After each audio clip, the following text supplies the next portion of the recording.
Okay, welcome everyone to our Children's Voting Colloquium talk by Adam Fletcher. Thanks for coming. Let me give you a little bit of background about Adam, and then I'll turn it over for him, and then we'll have open discussion. So Adam is the founding director of the Free Child Institute for Youth Engagement, which connects young people and social change around the world.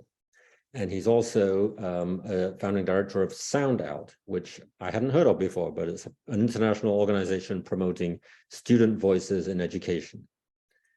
For more than 20 years, he's worked in the US and Canada and across the world to strategize with organizations and communities around youth empowerment through workshops, presentations, publications, and many other kinds of activities. He's published 12 books, including most recently in 2022, Steps to Youth Leadership in Modern Times, as well as previous books like Student Voice Revolution, The Practice of Youth Engagement, and Facing Adultism. I'm delighted to welcome him here today. He's going to talk about modern youth leadership and how today's youth activism is connected with children's rights to vote. I'll turn it over to you, Adam. Thank you so much for coming. Thanks for having me, John. And a shout out to Robin for her connecting me in with the circle in the first place. Just a quick note before I get started, just so everybody knows, and what the bio doesn't say is that I started my youth work when I was 14 years old. I call it line level youth work. I ran summer programs all focused on self-expression and drama for African-American kids in the middle of the United States. After that, I did 10 years of work, line level youth work, right? Teaching sex ed to homeless, foster, and runaway youth, teaching adult living skills to the same group, working in a group treatment center for court-ordered participants in drug and alcohol treatment, being a teacher naturalist in a nature center. And I did all of that work, and it was the work of my heart. I mean, it's my passion work is teaching and really being with young people. Since I started consulting more than 20 years ago, I've had the opportunity to continue the work, but in new ways, in different ways. I still run projects and programs and spend a lot of time with young people, not just talking about them. It really matters to me, and my mentors and friends remind me all of the time that we're only real because of the work that we do with young people, not for them. So when I talk to you today, it's not just from a place of reading good books and hanging out with good people like y'all. It's more about getting into the trenches and getting my hands dirty as often as I can. And I want to share with you some of the things that I've learned about that work of getting my hands dirty in this presentation that I'm calling Modern Youth Leadership. I'm going to go through about 20 or 25 slides, and I'm going to talk through them. If you have questions as I go along, I invite you to drop them in the chat, and I'll try to answer them as we go, or you could save them for the end. Like John said, we're going to have a Q&A at the end, just kind of an open floor. And yeah, let's jump into it and kind of see what you think here. This whole notion of modern youth leadership, it's all built on this work. It's built on this experience. It's built on the research it's done. I have a bad hobby and habit of reading all kinds of media that's created around this issue. Not only youth leadership, the other keywords that I search through and live through are youth voice, youth participation, youth mainstreaming. My co-conspirator Wendy and I have work around youth infusion, and lots of other terms. I separate these for educational environments generally by referring to students rather than youth, because when I talk to schools, I'm not just talking about teenagers. I include all the way down to kindergarten, all the way up to 12th grade to graduation, and everybody in between. So this is the work of my passion. This is the work of my heart, and these are some of the things that I found. But before I get started, I would love to just kind of spark your brains really quick. If you have a scrap of paper, if you want to open up your chat, take 1 minute. Everybody who's here, take 1 minute and drop in the chat. How about this? Everybody drop into the chat your own definition of youth voice, or of youth leadership. I'm sorry. So what's your definition? Just like the screen says, what's your definition of youth leadership? There's no wrong answer. The door is wide open. Just drop something in the chat so I can read them out loud. Think about your own work, your own study, your own teaching, whatever you do. How would you define, if you have kids at home, you know what youth leadership is. But what's your own definition of youth leadership? My friend Cynthia says youth taking their place as leaders. Now, you can't use the word to define the word.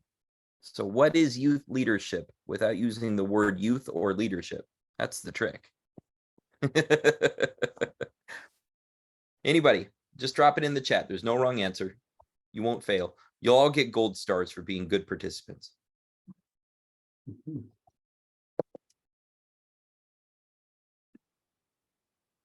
right, there's Philip. Philip says, getting young people together to walk in a communal direction. That's beautiful. John says, people under 18 having systems that empower them. Cynthia says, youth taking their place to make change and to be active. Anything else? No wrong answers here. All right, here they come. Jester says, providing a voice to those who don't always have one, or who have one but don't always speak out on their own behalf or for others. Richard says, if you have come to help me, you're wasting your time. But if you've come because your liberation is bound with mine, then let us work together. One of my favorite quotes, Richard. S. Grover says, authentic opportunity to contribute to decision-making. Richard saying youth adhering to that quote. Thank you. Ite says, whenever young people make significant changes in the world. Mike says, young people going out to new horizons. Christine says, young people under 25 taking action and speaking up on behalf of young people as a group. Cheryl says, young people inspiring other youth and adults to participate and form community. So you all get that bandwidth, right? You get that breadth. And the cool part about this, even with young people, is that there really literally is no wrong answer. I mean, it's so varied, it's so wide open. When I sat down to write a book about modern youth leadership, my challenge was, what makes modern youth leadership different from anything that has been in the past? What makes it modern?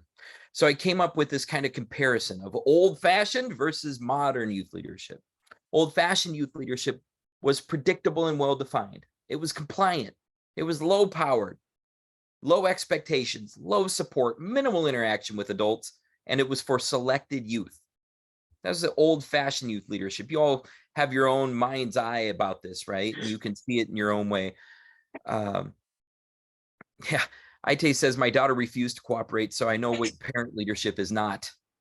The difference between old-fashioned youth leadership, though, and modern youth leadership is that modern youth leadership is responsive and urgent. It has an unyielding drive. It has increasing power and increased past tense power. It has high demands, equitable partnership with adults. It's for every youth everywhere, and it happens all of the time. So youth leadership used to be something that people could put in a box and say, this is youth leadership. Young people standing on a pedestal, pounding on the podium, making a speech and getting the word out. But modern youth leadership is this whole different thing. It's nebulous, it's far out, it's wide reaching. And at the same time, there is some familiarity to it. But at the same time, it's things that we've never imagined, because the young person who gets on, and this kills me to say to people who get this movement for youth empowerment in your own way, but the young person who gets on the TikTok and makes the video with the music behind them and they do the new dance and every one of their friends is doing it too, that young person is a leader. Not necessarily the kind of leader that I want them to be, not necessarily advocating for the things that I want them to advocate for, but as a modern youth leadership, they're not looking to me for acceptance as an adult. They don't need it. They just do it. So it's got that responsiveness. It's got that urgency. There's an unyielding drive when we think about the big avatars of youth leadership in the last decade. People like Greta Thunberg and Malala and these beautiful figures who are tied up in real big movements. The young people from Florida who led the anti-gun movement. The young people across America who are doing all of the different things regarding gang violence and street violence. The young people in Europe who are leading the climate crisis movement. All of these different young people, this unyielding drive, it just doesn't back down. It's high demand. Young people have this impulse, compulse to really push out and say, we are doing this no matter what it is. So again, if it's that TikTok dance, they don't just make that one and call it good. They make 5 videos of the same dance, but in different backgrounds and in different clothes, because they've got that demand. They've got that urgency. equitable partnerships with adults. In some old-fashioned way, adults used to have a hierarchy of leadership. Adults were in command and control. Young people did what they were told. Now we're striving towards equity, and more young people are demanding equity with adults, so that it's not necessarily about equality. It's not 50-50. Everybody gets the same, but it's appropriate to the circumstance for young people to get the amount of power that they need in order to make change. And sometimes that requires adults backing all the way off. Other times it's opposite, where adults get to exercise more knowledge and ability in order to allow young people to have more leadership. So there's equity involved. Where does youth leadership happen? So this lends itself to the first question. What is youth leadership? So where does it happen? This time, instead of writing it in the chat, just go ahead and unmute yourself if you're muted, or just speak out loud. Where do you think youth leadership happens right now? Anybody? At home. At home. Where else? Globally. Globally, internationally, big field. What else? I got an answer from my daughter. She says in youth movements. In youth movements. That's Exactly. my daughter saying. Yeah. Perfect. In schools and universities. In educational environments of all kinds, schools, universities, after school, all of those spaces. Where else does youth leadership happen? Playgrounds. Absolutely. Great place to watch it in action every day. My daughter's 19 now, and I haven't seen her in a playground in a very, very long time. But I'll tell you that for a few years there, we were raging playground goers, and you got to see that youth leadership work actively all the time. Now she still has her playground, but it's called a gym, and apparently she has her own leadership in there that she does too. So it's pretty phenomenal. Where else does youth leadership happen?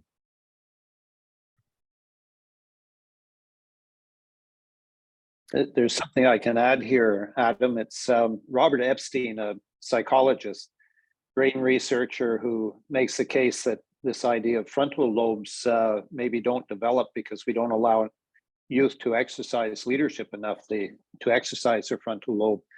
And he said that this goes back to what Ite said, that when he started forming the right kinds of relationships with his kids, it came down to two words: you decide. And so leadership right there in the house, just you decide, let them take it. Thanks for that, Richard. And Epstein's a great read. If anybody hasn't read Youth 2.0 yet, Teen 2.0, great read, good book. Youth leadership happens on social media. Again, not necessarily my favorite thing in the world, but it's happening there right now, even as we speak. And it's happening on social media platforms that you and I don't even know exist. Youth leadership happens in, we said, the educational environment, but it's not just in the classroom. It's also in the hallway. It's the kid with the Sharpie marker after class who runs out in the hallway and writes on the locker, "Mrs. Jones sucks," and then run away. And then his friend comes along and does the same thing. And his enemy comes along and says, "No, wait, Mrs. Jones is wonderful."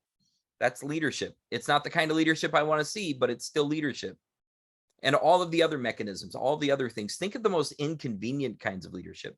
We'll get into that in a minute. When I look at these locations for youth leadership, I like to think of the widest span possible. And this is what I've been learning from young people. We said home and school. Youth leadership happens in their friends' house. It happens at their jobs. So many young people have jobs today, particularly young people that we might not think about in the suffrage conversation. We might, but we might not.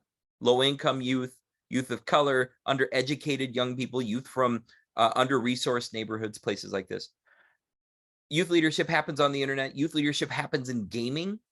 If you are unfamiliar with the world of communication that young people do inside of game environments, online and with their different devices, it's a phenomenal thing. And the youth leadership is happening there. Youth leadership happens in texting, and that informal one-to-one leadership that they send back and forth. Youth leadership happens in neighborhoods, on the neighborhood level, the global level, like John said, sports and athletics, social media, faith communities, volunteering, and in a lot of different ways.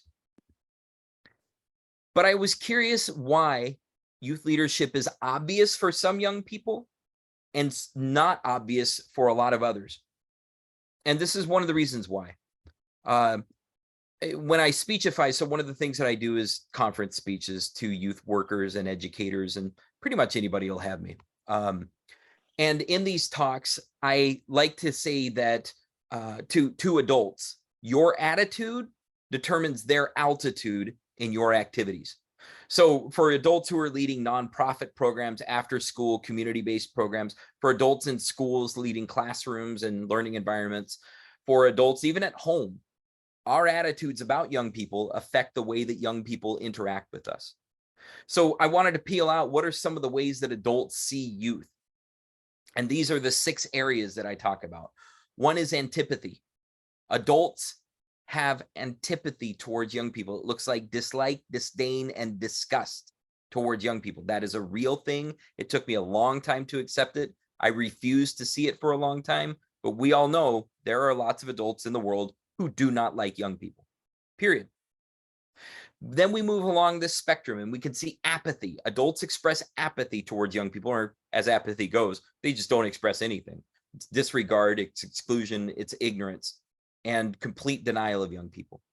Adults have pity towards young people. Notice in my diagram, I drew an A at the top and a Y at the bottom. A for adult, Y for youth. In pity, adults look down on young people. They do things to young people. They do them for young people. And there's no actual youth voice that's present in these activities.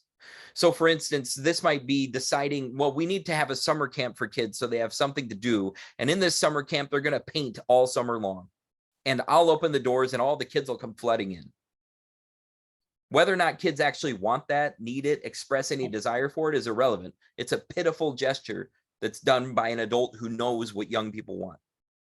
We move along the spectrum and see sympathy as the next perspective. In this one, the arrow begins to get a slant, right? Now, instead of doing things to youth, adults are doing things for youth. They see a genuine need, but they don't form a partnership with the young person. So now we have a group of young people who actually say, we actually don't want to do art all summer. We want to act and we want to perform on a stage. The adult sets up the stage, the adult decides to play, the adult directs the positions, the adult welcomes the youth in the door to learn the lines and perform. So in this way, it's sympathetic gesture. It's a sympathetic perspective of young people. We move along this spectrum, then we get empathy towards young people. And in empathy, adults do things with youth. They don't do them to them. They don't do them for them. They do them with them. And this is where that equitable partnership comes in again. Everybody benefits. If this was a 3D box, you would see a conveyor belt where adults realize, oh, wait, what I do to young people are doing with me. What I benefit, they can benefit, but what I give, they give to me as well. So it's reciprocity, right? It's a mutuality. And then the final place on this spectrum is solidarity. The final perspective that adults can have of young people is solidarity. And in solidarity, this one sounds comfy, it sounds cozy, but in reality, it's the rarest reality that young people and adults can ever have. In this perspective, young people and adults are nearly indistinguishable by their actions and roles because they're so enmeshed, they're so entwined. They have complete roles. It's not a partial role. It's not show up occasionally. Everybody is working in equity. And finally, everybody inside of that solidarity, everybody is working for everybody's greater good. The most thorough example of this that I've ever seen is in Brazil. It's called the Tree School. The Tree School was a solidarity educational environment built outside of Raycliffe, Brazil, with the idea that young people and adults could mutually learn and teach each other in order to increase literacy, in order to increase that educational opportunity, but also to build community. And it was done in a low-income community. Super beautiful example. I can share the link with you if you want to learn more. But yeah, these are some perspectives of young people. And this is partly what drives modern youth leadership. Increasingly in our society, there's a conscientiousness, there's an awareness that if we continue to do things to young people, at young people, we can't do them with young people. And so it's transitioning from our old ways of being, from our old-fashioned ways of being towards our modern ways of being. And this diagram kind of shows that a little bit. But this one does too. And this, again, continues to rail on the adult relationship in modern youth leadership. One of the things that I contend is that as responsible adults, we have an obligation to speak to our peers, to other people like us, to raise the bar of awareness and conscientiousness. For some of you who are on the advisory board for the Children's Voting Colloquium with me, we've talked a little tiny bit about this, but it's the question of, do we appeal to people from our place of personal investment, or do we appeal to them because it's the right thing to do, or what? Well, here I begin to think about, what are our adult roles with youth? Are we over controlling? Do we have that tendency to force youth to lead? Hey, get out in front, go do this thing. Do we make decisions for young people? And do we deny youth the actual autonomy that they seek? And in that way, we become over controlling. On the other end of this circle, are we over permissive? Do we grant youth all control with no barriers, no boundaries? And then when they fall on their face, or when they fail to do what was expected of them, do we blame it on them? Right? Do we take away all of that responsibility by giving, but do we take all the responsibility away from adults by giving all the responsibility to young people? And do we remove all the roadblocks for young people? Life has roadblocks. Young people need to learn from those roadblocks. And if we're over permissive, we might be doing too much. At the top end of this circle cycle, you'll see responsible adults. And I'm going to hit that one last. At the bottom is incapable adults. These are adults who are interfering. They have their own personal unhealed trauma interfering in their interactions with young people. They deny personal responsibility. They don't see it as having a role. And they feel that young people, as adults, they face complete non-support from their peers. So they're kind of incapable of actually fostering modern youth leadership. But then on the responsible end of this cycle, you can see that adults in modern youth leadership hold equitable expectations. They understand the difference between equity and equality, and they hold equitable expectations for young people. They foster mutual mentorship. So it's not a one-way street. I'm here as an adult to mentor you, young person. Instead, it's a two-way street, where young people can teach adults, adults can teach young people, and it's done together. Maybe not in that full solidarity spectrum, end of the spectrum, but at least in that deeply equitable, deeply empathetic perspective. And then finally, they maintain reciprocal accountability, meaning that each other can hold each other accountable for beliefs, attitudes, actions, opinions, and outcomes. So we get that idea. So here in the last couple of slides, I've really hit on this idea of the adult role in modern youth leadership. And what I would love to see, just take a minute and drop into the chat. What do you think? You personally, these are just my thoughts and my ideas. What do you think the adult's role is in modern youth leadership? Drop it into the chat, or speak out loud. Share with me your ideas. Robin says dynamic range. Robin, can you explain that a little bit for us? Be brave. What is the adult role in modern youth leadership? Dynamic range. Sure. Well, I think recognizing that the capacity of any particular person on a day can vary a lot, whether they're adult or child, maybe based on their mood, their proclivity for a particular topic. And so we adults need to come with, what do I have today? How will I be interacting? And can I supply more or less based on those conditions? Yeah, that's perfect. Thank you so much. Richard dropped in a link to Hart's ladder of children's participation from tokenism to citizenship. Richard, you want to tell us, why did you drop that in right there?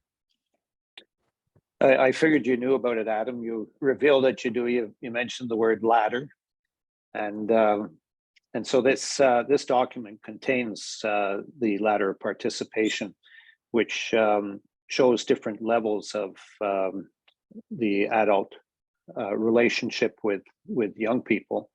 You've covered those, Adam, and did it very nicely. I thought I would share this document because the idea to me is top rung of the ladder has more or less the young person. I read it as the young person now having the say, whereas that quote that I put in earlier is really that we want to aim to even a higher rung, where the adultism is all gone. Nobody's looking at age anymore. It's just people living together, solving problems together. And so we don't even need a ladder anymore. We're just on equal terms with each other. So thanks for sharing that, Richard. And that's a super important reference point. Just so everybody knows, Roger Hart, again, a fascinating possibility for a conversation in this space. Roger Hart was a sociologist with UNICEF for his entire career, or much of it, and did a study back in the 90s focused on children's participation in environmental movements. He made the ladder in response to it, but he also made the ladder, and thank you, Robin, for dropping this in here. He made the ladder based on Sherry Arnstein's work from 1969. And Arnstein looked at sociology and the way that humans interact. And Hart didn't source her. So what you've just caught me doing, Richard, and you called it out, and I love it, thank you, is that I'm trying to move past Hart's ladder because I don't see that top rung that he did as being complete. And I think it's kind of a fallacy that we keep propagating this notion that young people need to lead the world no matter what. I think that we need to seek that more equitable relationship. And so let's jump back to the chat really quick. John said, in response to what is the adult role in modern youth leadership, John said, not just responsibility, but responsiveness. That is allowing young people's lives to change adults and adult assumptions and adult actions. Philip said, being an ally, supporter, coworker, and companion. Ite said, adults must not force themselves or their ways of doing politics on situations. So all of this is true. One of the things that my friend Wendy talks about is co-conspiracy, that we must aspire to be co-conspirators with young people rather than companions, rather than allies. Wendy, can you unpack that a little bit? Was that Well, okay? I was just going to say another word is accomplice instead of allies, because it sort of does take it up to like, I'm bought into whatever we're working together. And I loved what Richard said, and would also love to just mention that Adam has created his version of the Hart's ladder, which I would really recommend. But one little quick vignette that I adore is when young people are introduced to the ladder and look at it and get so pissed because all of a sudden they realize, oh, I'm on the second rung here, and this is BS, and that's great when it's with adults, because then the young people know that the adults know that they know how they're being treated. So the ladder can be used in lots of ways. So bravo to that. Yes, be still my beating heart. And Mike just dropped in, being respectful and respecting human rights independent of age. One of the things that intrigues me, both Mike and Ite, you kind of mentioned this more global view of how we're seeing young people, but also on their terms rather than ours. My friend Cynthia McDermott and I just finished writing a book called The Democracy Deficit Disorder. It hopefully comes out in the next 2 months from Peter Lang. And it's an exciting proposition that we can let young people kind of step into the front of this and lead us, especially in this democratic sense. And we're going to get to that towards the end of this presentation and really bring that out. Cynthia, is there anything that you want to say about the adult role in modern youth leadership? It's okay if not. All right, cool. Guys, I'm going to keep rolling on this presentation. Let's see this. One of the things that I propose in this new book of mine, this Steps to Youth Leadership in Modern Times, is the notion that youth leadership isn't a monolith anymore. For a long time, we presented youth leadership as kind of this monolithic presentation. Youth leaders looked like me. They were white males who talked nicely and had great hair. I'm working on growing out my hair this season. It's beautiful. I'm getting there. But the point is, right, that monolith is dead. It's no more. Young people's leadership knows no age. It knows no race. It knows literally no gender. It's genderless. It's ageless in its most spectacular way. And at the same time, it embraces all of that and sees it as a benefit rather than as a barrier to be overcome. Identity is part of modern youth leadership, but not all of it. You can see these other elements where I dropped in. This is what the research started showing me on my own experience, that modern youth leadership happens in community, but it also happens in economics and in families and in learning and socially and personally, personal leadership. That modern youth leadership happens online and in our culture in all these different avenues. So then I had to crack it open. And this is actually the bow on the cake of the conversation about the ladder. This is why I drove us here, because I wanted to break down that ladder and make it make sense in a different way. The part of the problem of the ladder, just to harp on this, but also to explain this particular graphic, is that the ladder presents youth participation in a linear fashion. It suggests that you start here and go there. And when I've workshopped with it for the last 20 years, people like to position themselves, see themselves as always being in the middle. Well, I'm in the middle. I'm not the worst. I'm not the best. I'm just in the middle. Here, I tried to get rid of the ladder entirely. I tried to get rid of that linear sequence. And I get to this place where it's a spiral. It's more of a, well, you could see these traits off on the left side of the slide. It's non-linear. It's expansive. It's multiple possibilities happening all at the same time. One of the things that killed me about the ladder is that I would have people in schools look at it and say, well, Mrs. Jones' class was terrible every single day, and I always felt like it was torture to be there. But when I went to Mr. Smith's class 2 hours later, it was phenomenal. And it raised my heart and soul in every day in every way, and it made me feel great, and I loved it. Well, how do you explain that to a young person in relationship to schools? It's because you can have multiple possibilities at the same time.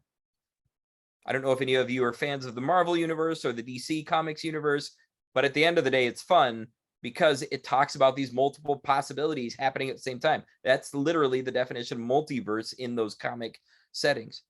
Young people experiencing themselves in these multiverses where they have one relationship with a friend that's super dynamic and powerful, empowering, and belonging, and everything good is in it.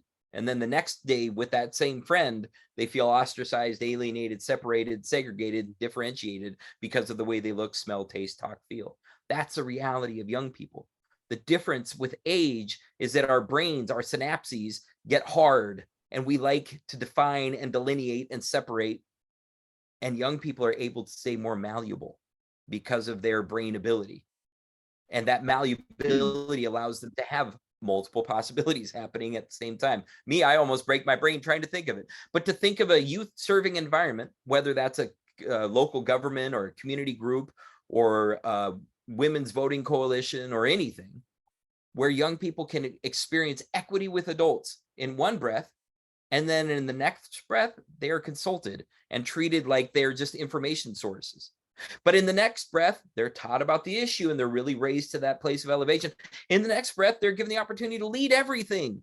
But then they're assigned to do other stuff, and then they're equals with adults. That sounds so confusing to me and hard to wrap my head around. And yet when I go through this graphic with young people, they're like, oh yeah, this is my life. This is my house every single day, where my mom loves me 1 minute, the next minute she's commanding that I clean up my room. They'll say, this is my youth action council, where sometimes the youth director, the adult who's hired by the organization to lead the youth action council, sometimes they're super forgiving and accepting, and everything can work slowly. But other times they're super demanding and controlling, and things need to happen now. And young people understand that elasticity that Roger Hart's ladder of youth participation didn't necessarily embody. I think this gets to Mike's point from the chat. Ultimately, adults' role is to be respectful. There are many other things wrapped up with that, but it's a great place to look at. We have different levels of modern youth leadership. Again, I'm really big into talking about these spaces and places where modern youth leadership happens. And honestly, I think it plays into the youth suffrage conversation, the children's suffrage conversation. But we look here at this diagram and we can see nonprofits, government agencies, government boards, faith-based spaces, families, community groups. And then over on the right-hand side, we get a different kind of breakdown where modern youth leadership happens on the individual level, happens on the peer level, happens on a program level, organization level, movement level, the world. And it gives us all these different opportunities. So when you think about where modern youth leadership, where you've seen it happening, what are some of the places and spaces that you've seen, either from this list or more specific? Where are some of the places that you have seen personally, or you have seen through your studies? Where have you seen modern youth leadership happening? Speak it out loud or drop some ideas in the chat. Anything at all. There's no wrong answer. Where have you seen it? Robin, I would love to hear your brain on this. Where have you seen modern youth leadership? And how is being a mom today? Yeah, I have 3 children. And I see a lot of leadership among them, between them. And then, yeah, in their informal interactions with their friends. Yep. Cynthia in the chat says rarely, if at all, particularly in schools. How about somebody else? Where do you see modern youth leadership? I would just echo what Robin said. I have 5 grandkids from about age 12 to age 6. And depending on what they're doing, the 6-year-old can be the leader. It's really interesting to watch the dynamics. It's often that the older boy of the group, there's an older girl still, but the older boy is often taking charge. The girl, the oldest girl, is not. She's more her own person. She's not at all interested in leading things, but she's exciting to be around. So she ends up leading the others, and they don't even realize that that's happening. Yep. Philip in the chat says youth refugee organization called Youth Without Borders. Anybody in the chat, if you want to unmute yourself and speak up, I'd love to hear more about this. Philip, that's for you. David says virtual spaces like TikTok, YouTube, and Instagram. Amanda says in this generation, social media. Ite says on the football pitch, among peers at school and after school. What do some of those things look like? How do they operationalize? Richard gave a really great example. Robin gave a great example. Anybody else want to drop it or share another example out loud? Oh, we're all so shy. John Wall. John says courts, such as suits on climate change, children's parliaments, which are super popular in Europe and we need to explore more about. And in the government, such as lobbying, we actually have young people who are lobbying governments every day across the United States, in Canada, across Europe. This is really happening. Wendy says the Youth Justice Action Council in Memphis, where they are breaking the chains. Wendy, can you give us a quick breakdown of the Youth Justice Action Council in Memphis? Absolutely. It's directly impacted youth in the system as well as those indirectly impacted. And they are just an engine. And recently with an adult coalition, and one is a member, one of the youth is a member of this countywide commission. They just elected a awesome juvenile court judge and a new DA. The previous ones were sending everyone to adult prison. And they're just their break the chains demands is awesome. So let me know if anyone wants a link. Can you expand on the system in that circumstance, Wendy? When you say the system, I mean Youth Justice Action Council, what system are they working on? They are working on the juvenile justice system and really working with policymakers, their peers, parents affected. And so they move through all these different levels of youth leadership. So I would say they're one of these locomotives that is really bringing on systems change. But again, it's very intergenerational, and that's one of the reasons I think they're particularly effective. When we talk about the juvenile justice system, just so everybody's on the same page, it's not just at the state level or provincial level. It's not just at the federal level that feels so, like it has so much magnitude. This is actually happening at the district level, which in a lot of places is the county level or the city, or at the municipal level, at the city or town itself. But the point is that these judges are working with these activist, youth-led activist groups to transform these systems. And the system can include any aspect of juvenile justice, whether that's diversion programs that actually keep young people from being in jail, whether that's jail or incarceration environments, as they're increasingly referred to, where young people spend an inordinate amount of time being isolated or consolidated so that they're not in the general public environment, or if it's through other environments. But the point is that young people are trying to change those systems.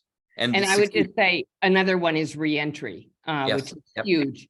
But here we have an example of also the point I think you made, which I think ties in with Vote 16 efforts, especially. Local is really where most youth leadership really happens, because normally if it's like a state or national youth advisory board or whatever, those really tend to be more decorative. And they really lack that gritty work that young people with adults are often doing.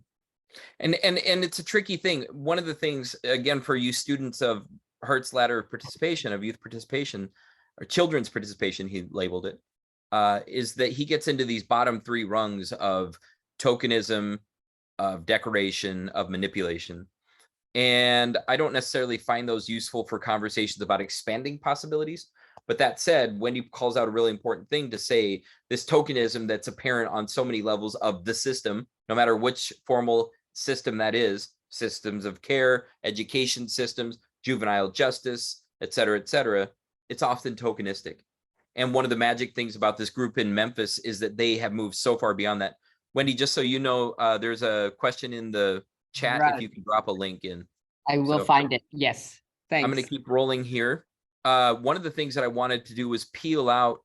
I want to stop and read Aite's comment. Israel is currently undergoing a significant political transformation, a kind of conservative revolution, don't ask.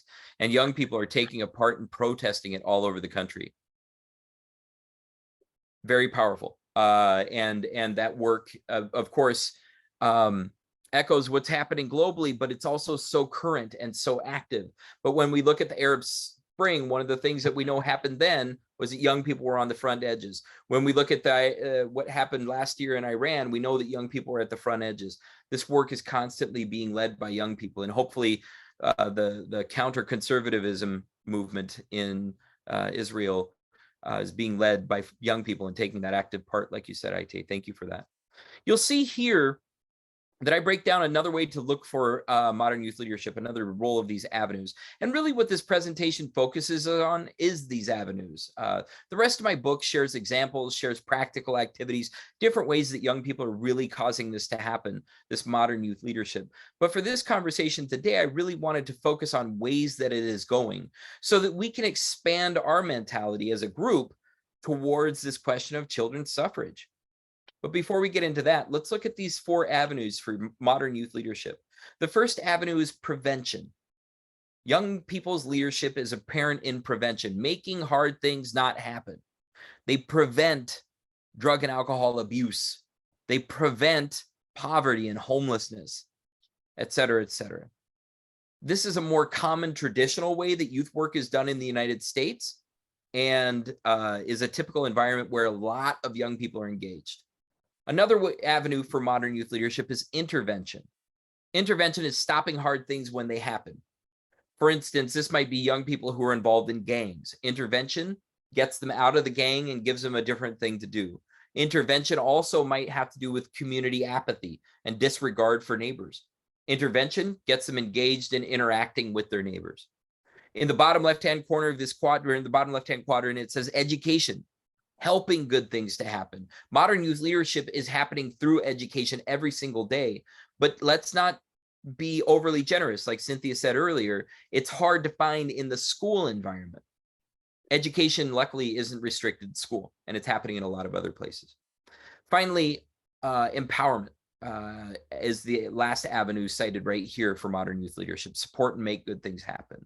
And a lot of these different youth activism campaigns, youth leadership campaigns of all these different ways can be put in a nutshell as empowerment. You can define it however you want to, but this graphic really is intended to speak to those youth leadership practitioners, people who are actually involved in this work every day. There's a great conversation, just so everybody knows, there's a great conversation going on in the chat about what's happening in Israel and Iran and other spaces. So please make sure that you take a look at that. Yeah, great conversation happening there. In the final part of my presentation, I want to talk about barriers to modern youth leadership, why this isn't happening everywhere for every kid all the time. I break it into 3 groups. Now, let me again cite this for everybody's entertainment and occupation. A man named Alfie Cohen did some study. Alfie Cohen's been involved in so much different work, focused mostly on education. But in the 90s, he wrote a great article on choices for children. And Cohen brought out these 3 different areas, and basically I've elaborated on them to help us apply them to this question of modern youth leadership. Why doesn't it happen everywhere? The first reason is structural limits. That's one of our fascinations with children's voting. What are the structures that prohibit young people from being able to vote? It's the same question with modern youth leadership. The rules, the funding, the staffing and adult support programs and curriculum, and the stated goals of organizations, institutions, governments, businesses, they are barriers to modern youth leadership. They aren't the only barriers though. And one of the things that we get really comfortable with is just blame it on the government, man. Blame it on the old Constitution from 250 years ago. Blame it on the UNCRC. Blame it on any mechanism, and we blame it on the structure. But in reality, each of us individually has a role in being a barrier to modern youth leadership as well. Right now, I'm acting as a barrier. I'll explain that. You see the middle column here is adult attitudes. It's our mindsets, the way that we think about young people. Personally, I did not think of a way to infuse young people into this presentation right now. That is my incapability, my lack of mindset. The culture that we share as adults. I keep adults around me who support my work because it keeps me firing. But at the same time, I keep young people around me who challenge me all the time. The dilemma is that those 2 roads don't meet often. And the culture that I've created around me enables me to be a barrier to modern youth leadership. We have mistaken beliefs as adults, and our own personal availability as adults can get in the way. Finally, we have youth perspectives. Young people themselves can be barriers to their own modern youth leadership. Their mindsets, their culture, their external limitations, and their personal priorities might not play into the hand of how to make modern youth leadership happen for everyone, everywhere, all the time. So Alfie Cohen really opened up these doors around seeing these barriers clearly by talking about perspectives and attitudes and structures as the limits. So again, let's bring this back full circle. What barriers do you see when you think about modern youth leadership? Why isn't it happening everywhere all the time? You could drop them into the chat or just speak it out loud. We're a small group. What do you got? Why do you think that this isn't more common phenomenon? No wrong answers. Let's just brainstorm.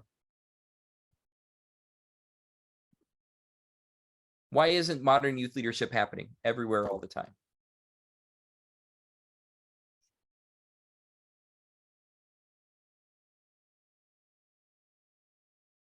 All right, Philip, come on, man. You said adultism. Now you have to speak up and say something, or at least give me some more. Why is adultism a barrier?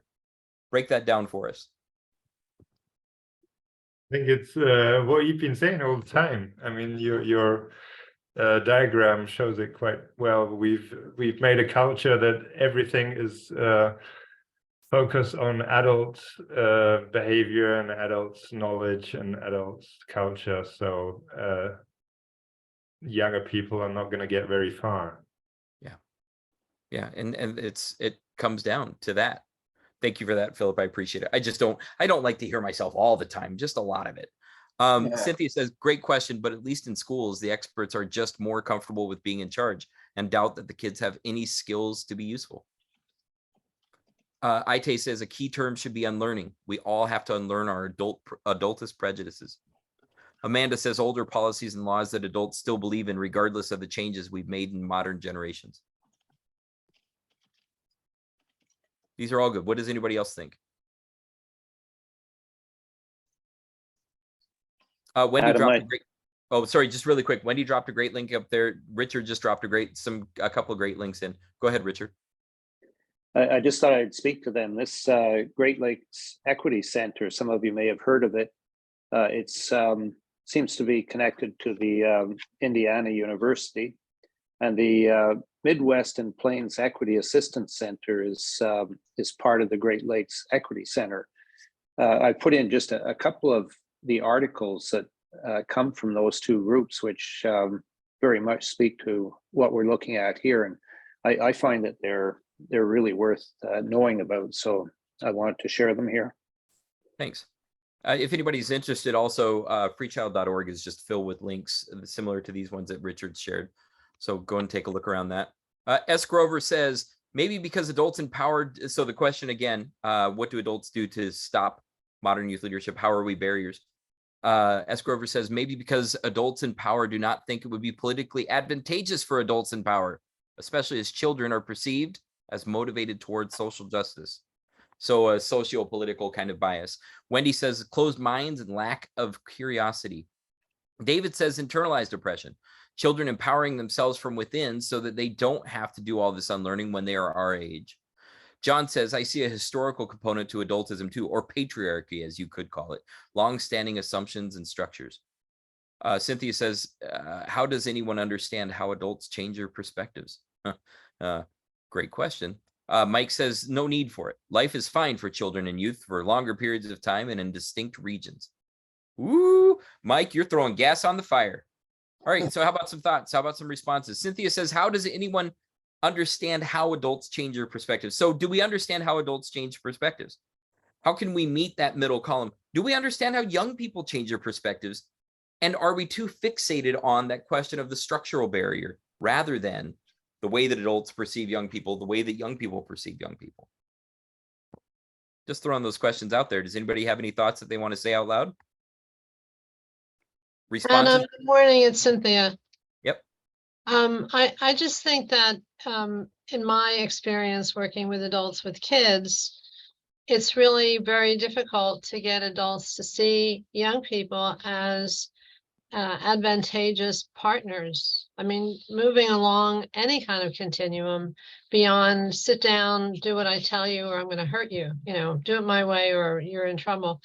And that's been a huge question for me in the work that I've done, is how to help adults with power think about things differently, to look at some level of respect for young people. And, after 50 years of doing this work, I still don't have an answer to that. It seems almost as though there are people who come to those beliefs naturally, automatically. That's just where they are in their continuum of understanding of life. And then there are other people that are just really happy oppressing children, whether they know they're doing it or not, realizing it that way. And I think for me, that's one of the crucial pieces in trying to understand how to move people beyond their points of view. Not to sound pessimistic, because I've seen it happen, but it's hard. It takes a lot of work and effort and understanding, and a theoretical model and a practical model, and sort of an outspoken way to say, listen, you're already brainwashed. I want to brainwash you differently. And Cynthia, let's be fair and just say really quick, you said 50 years, but we could also say that you've spent decades teaching teachers about this very thing. Yes, and if a person who teaches teachers how to do it can't break through it and doesn't see that clear pathway, can any of us, frankly? Right. This I meant 50 years of teaching teachers. And again, it has been my experience. If we did sort of a, this continuum that you're talking about, some people come to this work adoring, loving children, wanting to be, what was the word Wendy used on allies? Accomplices. Accomplices. I love that word. That they already have an attitude about being accomplished, but and then some are just like, they've got their feet in concrete blocks, and it's like children should be seen and not heard, even in 2023. So Richard says here in the chat, adults need to deschool themselves as much as they perceive teachers needing to do so. S. Grover had to leave for another meeting. Amanda says, I believe that a lot of oppression stems from valuing life experience. Amanda, I would love for you to unpack that, but first I'm going to read Aite's comment. My Middle Eastern experience supports what Mike says in a way. Palestinian youth are very active in the struggle against the Israeli apartheid, and now Israeli youth are rising when they realize their lives might no longer be the way they want them to be. The climate crisis also fits this line of thought. So Amanda, can I call you out? Can you explain that a little bit? I believe a lot of that oppression stems from valuing life experience. It's okay if you're not available. Okay, so let's all think about that. What does that mean when adults don't value life experience? Where is that coming from, that oppression, then that they perpetuate it? So we have a lot on our plates here. We have a lot of thoughts, a lot of ideas. At the end of the day, we have to consider the breadth of what we're actually talking about.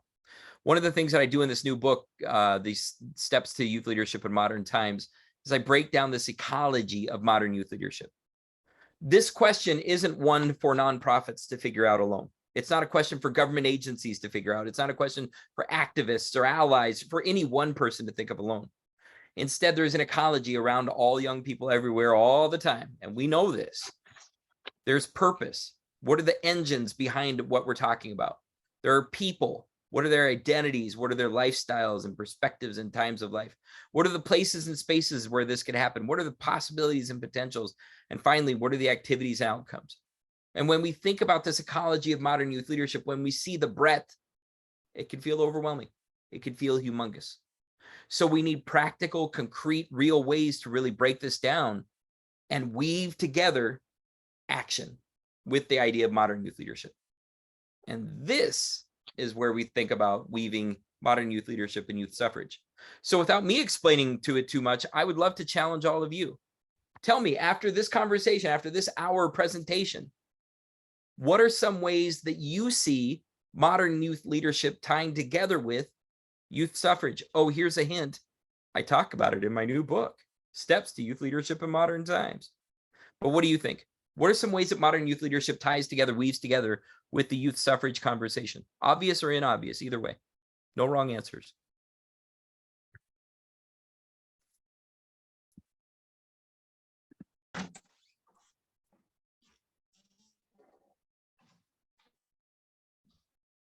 What are ways that modern youth leadership weaves together with youth suffrage? Not because I can't stand silence, Adam, but I would like to share something that happened here in Ottawa, recent school board elections. We have a new group here that's formed up called the Rideau Students Union. And so it's high school students that want to have a voice, and they're exercising it. There's another group referred to as Horizon Ottawa, which is a group that is built on the basis of let's make our city a really livable, friendly place. And what happened there with the elections was that the Horizon Ottawa group had kind of its own agenda and more or less co-opted this student union group to argue for its agenda as opposed to the agenda of youth and the empowerment of youth. And it resulted in the discussion that I would say most people who think about education the way we do, that that kind of conversation didn't happen because this group more or less co-opted the youth to its way of doing things. And that's, it's not quite responding to what you asked, but I wanted to put that out there as a problem that we're up against when we want to empower youth. I see a hand from Christine. Christine, do you want the floor? Yes, thank you. I do research on the lowering of the voting age, mostly in Europe. And one of the things that we are looking into is we've seen a pattern that movements towards a lowering of the voting age have been more successful or have worked differently in any case when they have been started what we call bottom up, which is usually by sort of youth movements themselves. So when there is an involvement of young people's activist groups in the campaigns for a lowering of the voting age, governments here in Europe have been more responsive to these, and sort of the introduction of the franchise was also a bit more successful in the sense that more young people turned out to vote. It was easier to mobilize young people when the sort of campaign started from the ground up from young people themselves. So one of the really good examples for this is the current campaign in New Zealand, where a complete group of young people with support from adults, but really led by young people, have achieved a court order that the voting age has to be lowered. And we expect a pretty good introduction of the new franchise there because there's huge mobilization among young people from the young people themselves. Thank you. And isn't that a beautiful thing? And what a model to hold up? Because honestly, the question becomes, if we're going to catalyze people to do this, what better people to catalyze, what better people to support than young people themselves. If I could just add on to that. Please, Michael. Yeah, I at some point a decade or two ago, I just discovered that a great resource for me in terms of this whole issue of youth activism and empowerment is interacting with young people, and when they disagreed with me, taking it not as an offense or a problem, but as an opportunity. Because I, in many respects, in my writing and my activism and so forth, I just kind of thought I had it figured out. And then some young person would speak up and say, yeah, but what about this? And to be, not only to be open to them when they do that, but to seek it out, to me has been extremely valuable. Thank you, Michael. I appreciate that. And I think it begins to hint at what John is asking in the chat. John, do you want to read yours out loud? Sure. So I wrote, the idea of equity is helpful in thinking about suffrage. By having the vote, children would perhaps have a foundation of equity from which to become joint accomplices in policies. But one argument I've made is that it's about more than equity. It's also about changing what we mean by voting in the first place in new ways, as in previous suffrage movements. For example, how would babies have equity too in a voting system? This is great, and that's a great question. So really quick, just in my response to it, and the reason why I related it to what Michael said, this is about shifting mentality, isn't it? Right? We're not just talking about changing a voting mechanism. Let's change the law. Let's change the, make the ballot boxes lower to the ground so that kids could drop their vote in. Great, we're ready. Let's go. This is about changing hearts and minds. And I relate that back to what Michael was saying in the sense that we need to, John, you specifically said this is changing the notion, the way that we think about voting. Michael, you specifically said this is about being open to young people, to adults being open to young people changing our minds and helping us learn and grow. So it's like that question of how do we change hearts and minds, which takes us back to what Cynthia was saying about teachers and this question of, is it nature or nurture? Do we come in with a heart and mind already intact and we just need to expose them to the ideas? Or do we need to work to chisel apart, open up the safe vault that's never been opened? Michael, early on, you wrote this point of there's no need for that, that life is fine for children and youth for longer periods of time and in distinct regions. And it's that very contention that says to me, we do have to change hearts and minds, even for the people who are with this movement, even for people who want youth suffrage. We might not believe in the absolutely necessity of this, the dire necessity. And so it's super important to really kind of expand our brains and see that this isn't, it's not just the mechanism, but there's more involved. It's not just using our hands. Let's get more people to the ballot box to vote. It's actually changing what else informs our hands, informs our feet, informs our actions, as it were. David, I'm wondering if you want to speak up and say something about this a little bit. May I say something? Oh, please. We have quite a long history with voting rights for children here in Germany. John knows it very well. Some others might have heard about it. And what I always think, which has a big importance and is an important mechanism if we get to the voting right for children, that is not that they have a decision in political fields or in any practical respect, but it's a message to them that they are a serious part of society. Now the majority of children doesn't think about politics or general society issues because they know that they have to wait until they are adults. And the main or one very important aspect of suffrage for children is that they are seen by adults as partners or as real humans and not like a different type of people that are not yet complete. And this self-esteem and the the reflection of adults just by setting up the voting right would change much more than the decision of the children in the vote at the ballot.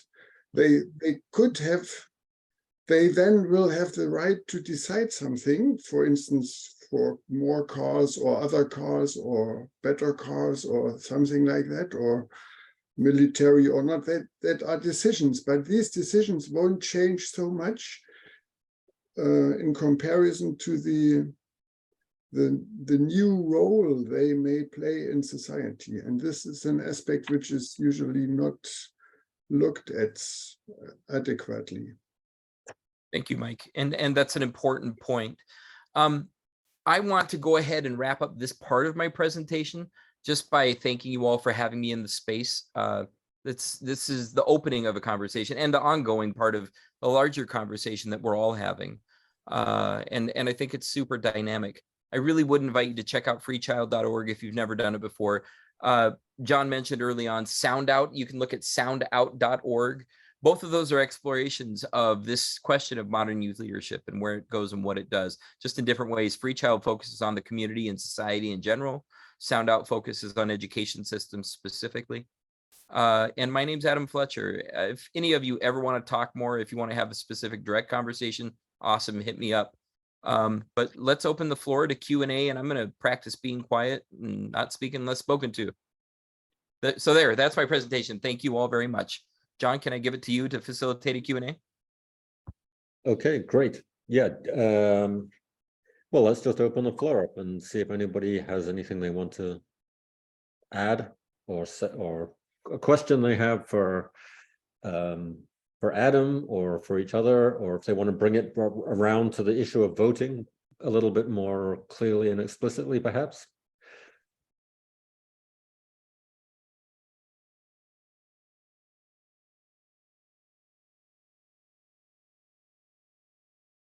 The voting issue, John, I think is important. I don't want to take that off the table if anybody wants to follow up with that. There's a question that I have, though, that I think it's something that we really need to face. And I think that there are people here that might be able to shed some light on it. People like Mike Wyman and Chester, Wendy, Adam, yourself, but others that have done a lot of work directly with young people. And that is the problem of student voice. Not like other suffrage issues, where if you're Black, you're forever Black, and if you're gay, you're going to be forever gay. The young people, the students, they keep moving on. And so you can have, typically in my area, the young people start to get involved around grade 10. They're very strong and active grades 11 and 12, or they can be if they're that nature. And then they're off to university, and there's quite often a big void that they've left and nobody to fill it, and everything kind of collapses, so that you're forever trying to remake the movement in your own area. And I'm wondering what other experiences have been that way. And this may not be the place to raise that. So maybe Adam, you could see where you want to go with that.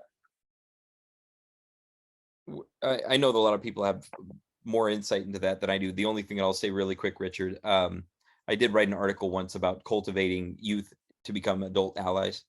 And I think that's the real question, is not just how do we seed every succeeding generation of young person to become activated in whatever way for whatever purpose, but the real question becomes, how do we encourage that social justice, that progressive, that democratic mindset to make sure that we are carrying forth a movement into a broader future for everybody? And it's a great question, and it's not one that's easily or quickly answered, but that's just my 2 cents. I would love to hear what anybody else thinks. Well, I have a thought on that question. I think it does speak to the need to speak structurally about voting and children and voting, because I mean, for me, we're all going through a stage of one, you're a young adult, maybe you have children, maybe you have a family, maybe you become older or older adults. I mean, that's not just children who are changing into something else over time. So I don't know if we need to make that kind of binary distinction between adults and children exactly. I think it's just a fact of human life. And the problem for children really is that that particular group passing through that particular part of life don't have a structural mechanism for each successive wave to come through and add their voices and have an influence. And I think voting is part of it, and it obviously goes deeper than that as well, to adultism and things like that. But I do still feel as if it wouldn't just be a matter of eliminating the voting age, because there are ways in which it's difficult for, let's say, very young children or whatnot to have that kind of influence through the way the voting mechanism is currently set up. And it's also very difficult for the elderly to use that voting mechanism as well, perhaps, people who are less mobile or whatever. So I think there's a more systemic look that needs to be taken at how voting takes place so that it can equitably be ageless.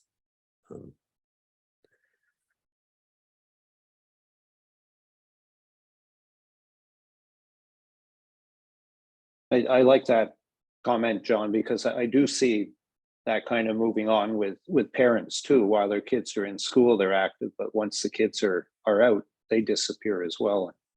And so just putting that broader look to it, we're all going through what are referred to as our passages of different stages of life. Mm-hmm. Yeah. If you I make, like the idea of voting being a through line. Sorry.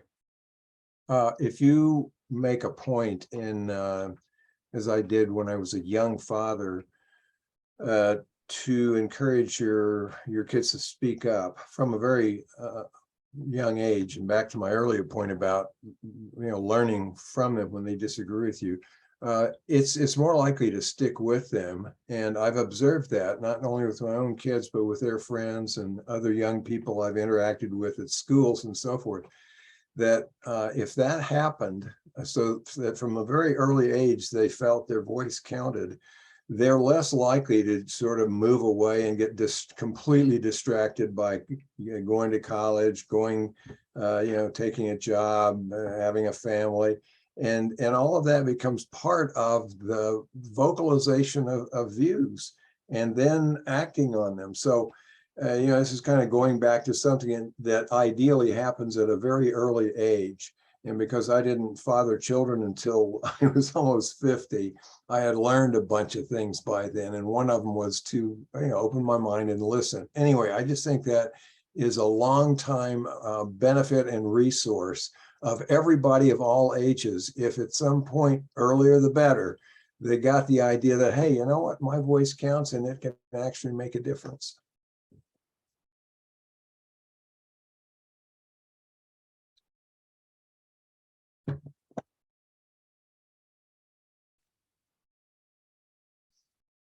No, I would add to that. I think it's helpful that the way in which Adam distinguished that from sort of permissiveness, which I think is what people sometimes fear, especially as parents, having their child's voice count. I mean, I also am an older parent, at almost 50, and I think, and I was also a much younger parent, and one of the differences that I found is that I don't view the voice of my children as just something I need to step back from and let them just have. I view it the same way I view the voice of adults in my life, which is I have a conversation and they're another human being, and I can push back, I can say things, I can talk, I can listen. It's another human voice. It's not something, to be protected necessarily in the same way. John, I've had conversations before where I've said similar things only to be replied with, well, that's the wisdom of age. That when I was a younger person, I wouldn't have been a great parent. I don't know if I'm still a great parent, but when I was a younger person, I don't know if I would have been a great parent, if only because I was more insistent that my way was the way, just like every adult sometimes. And that adultism that's inherent in that, that's implicit in that, wasn't confronted. and my partner didn't have the ability to, or didn't have the desire to confront me, and my child didn't have the ability or desire to confront me. Luckily now, as almost 50, with a 19-year-old child who's rejects that very notion, she is quick to say, Dad, listen to me. And she's dead serious, you know, and it's just that moment of, oh, I need to STFU and just listen to my kid. If I would have only had that check and balance when she was 4, would have been a different conversation. But I don't know that it's the wisdom of age. I just think it's the exposure to the reality, you know, the exposure to young people, the exposure to anti-adultism. It's exposure, it's learning, it's heart and mind. It's all those things tied together, rather than just, we just need to be better parents. Go be better parents. How do people get that impetus? And to me, that goes back to Cynthia's question early on. I don't know. Yeah, and Adam, I think you and I have been talking about the challenge of parenting and watching what's happening with young people. In fact, taking less responsibility for their actions, given the environment of home and school, where, you know, telling kids what to do, when to do it, how to do it, or protecting them from ever taking a risk, ever being able to make a mistake, living by that effort, whatever. And I think we're seeing, at least in my field, I'm seeing young people, children, kindergarten, preschool, kindergarten up through high school. I'm seeing a change in behavior that seems to me makes it even more difficult to accept or expect that young people will step up and say, oh, here's a problem, let me figure out a way to help solve it, rather than saying, ain't my problem, let me just go watch TikTok or whatever, and I don't have to worry about it. You know, Mom, give me the keys to the car, or give me the money to go buy what I want, and I'm not responsible. And I think, as Adam and I, for all of you on the call, Adam and I have talked about this a great deal, about how does parenting, as it's now functioning, how does that also get in the way of us expecting young people to feel like they have any voice? That makes sense? Yeah. I might just jump in and say, I think this is where there is so much life for young people outside of family, and they have very different relationships with other adults, their peers, that has nothing to do with their parent or a dominating aunt or whomever. And in terms of Vote 16 efforts, one of the things that can be the through line that keeps it going through the natural attrition of young people aging out quickly is community-based orgs, advocacy groups that really do keep this campaign going very locally, though. The statewide efforts are always harder, right, on any legislative issue. But there really is a momentum that I think is happening slowly, and it's not about under age 16. I think one of the biggest challenges is when you ask most people, do you know that 16 and 17-year-olds can vote in these cities? They have no idea. It's such a surprise. It is such a brand new idea. And I think that's one of the ways we really can get the word out, that this colloquium can really do some marketing about this issue alone. It was a national debate topic for high school students a while ago, and it needs to come back again. As far that's one of the strategies I think we really need. One of the things, though, that I also want to acknowledge is the role of young people themselves in driving this conversation. Aside from what you just mentioned, Wendy, one of the great things that Wendy keeps finding and studying are these spectacular examples of young people who are contrary to what you and I have been discussing, Cynthia. She keeps pulling out young people of color and low-income youth across the United States that are just wailing on these systems to change. They are the voice of democracy. They are the voice of change, and they are so far out there. And might I add that they have been for about 100 years now. You know, that these young people who cannot and will not stand for situations the way that they have been are the ones who become activated. They're the ones who become motivated. And the question of attrition that you brought up, Richard, I would suggest that it's a privileged young person who doesn't burn with some fire in their belly to make that change, which doesn't say they're not there, but it's to say that especially in a city like Ottawa, there's so much more in terms of those young people who can and are ready to step up and fight. And you have some of those young people in your school change group. And somebody had said earlier, you know, why would young people fight to change a system that's benefiting them? I would suggest that there are lots of young people whose systems are not benefiting, and they're the ones who we should follow the lead of, because they're the ones who will see, once they learn that they can change a voting age, once they learn that that is a manipulable, that it's a part of society that's responsive and only restricted by our attitudes, opinions, beliefs, and ideas, they will fight to change it. And I'm of the belief, and I've seen enough now to understand that when young people of color, low-income young people pick up on Vote 16, oh snap, I love reading the hashtag Vote 16 on Twitter, because it's those kids who are leading that conversation. I don't understand what they're talking about at points. I don't get all of the message that they are putting out there, the things that they are tying together, but that's my ignorance as an adult and a place that I can grow personally. But I do need to keep following their lead no matter what, because they are showing me the way. It's just the question is whether or not I'm willing to acknowledge, now that we've got them, now that they're showing us, can we get more young people to become more uncomfortable to affect the change, and more adults to understand that the way to discomfort other adults is by making us uncomfortable. It's shifting our own opinions as well as the kids themselves.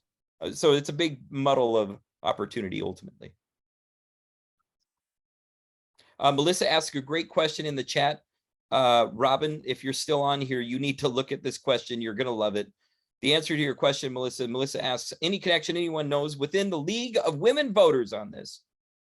And Melissa, I think you'll discover that that's one of Robin's very favorite topics in the whole wide world. Yeah, let's talk about it later. So definitely the two of you meet, chat.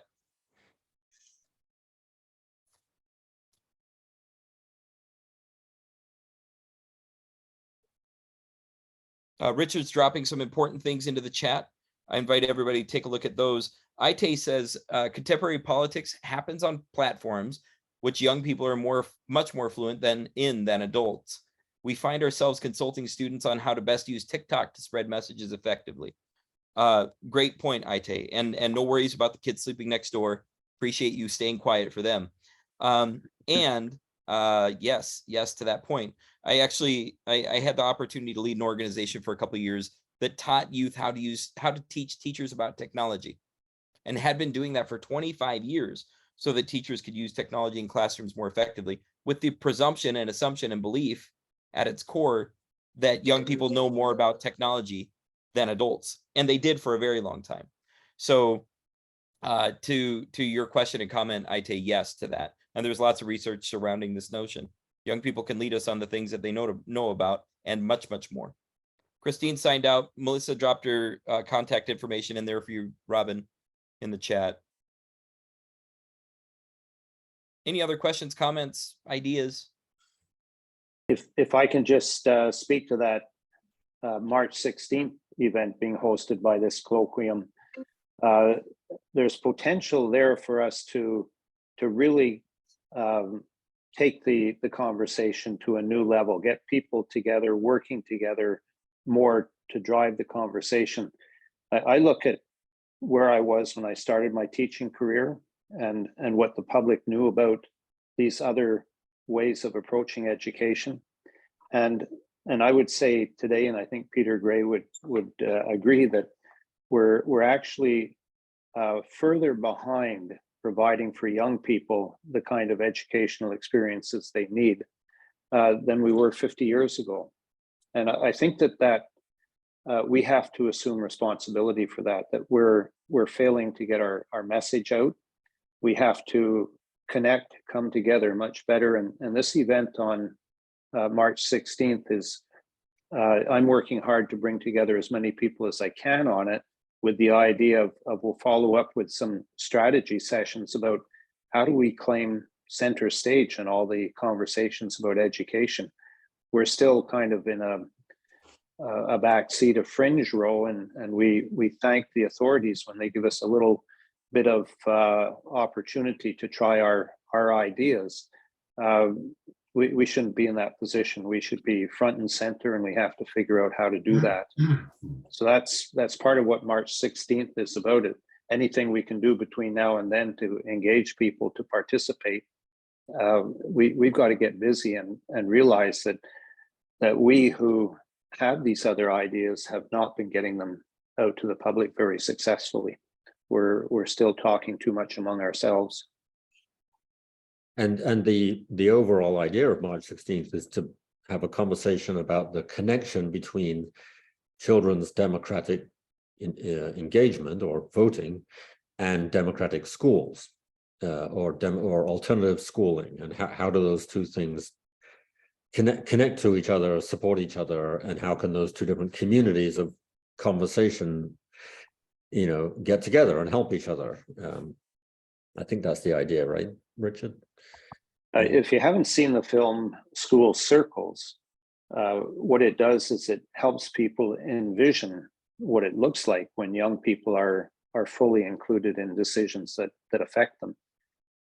Mike, you would know that very much from your school in Berlin and from other schools, anybody who's looked into the democratic way that schools are run. And this film School Circles shows that we don't have to fear young people being treated as full democratic citizens. We have to provide them the opportunity to learn how to function in that kind of environment. And we're not doing that. We have them outside that kind of environment and expect them to behave like responsible adults as soon as they turn 18. And they haven't had the chances to learn what that means, to make the mistakes and correct and work with other people. You want to put the link for the video in the chat, Richard? I think people are asking. There is another I'll do that, John. short video which is about democratic schools. Oh, it's not.